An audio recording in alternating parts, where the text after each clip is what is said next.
অসমত এনেকুৱা এখন গাঁও নাই, এনেকুৱা এটা অঞ্চল নাই য'ত টুৰিষ্ট ডেষ্টিনেশ্যন কৰিব নোৱাৰি।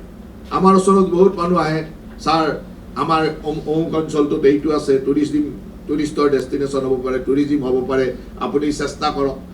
অসমত কোনো গাঁৱে নাই, কোনো অঞ্চলে নাই যাক টুৰিজিম কৰিব নোৱাৰি।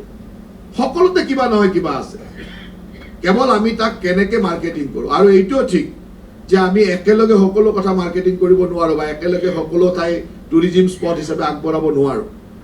সেইকাৰণে আমাৰ লক্ষ্য প্ৰথম অৱস্থাত আমাৰ ৱাইল্ড লাইফ টুৰিজিমটোক আমি যথেষ্ট গুৰুত্ব দি আগবঢ়াই লৈ গৈছিলোঁ। লাহে লাহে তাৰ পৰা আমি অন্যান্য টুৰিজিম ক্ষেত্ৰসমূহলৈকে আগবাঢ়িছোঁ।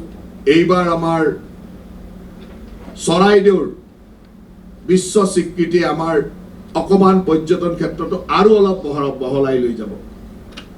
প্ৰথমতে আছিল যে অসমত অকল যেন বন্যপ্ৰাণীয়ে আছে এনেকুৱা ধৰণৰ, কাৰণ দুখন ইউনেস্কো হেৰিটেজ বা বিভিন্ন ধৰণৰ বন্যপ্ৰাণী উদ্যান, নেশ্যনেল পাৰ্ক আদিয়ে তেনেকুৱা ধৰণৰ মেছেজ এটাই দি দিছিলে।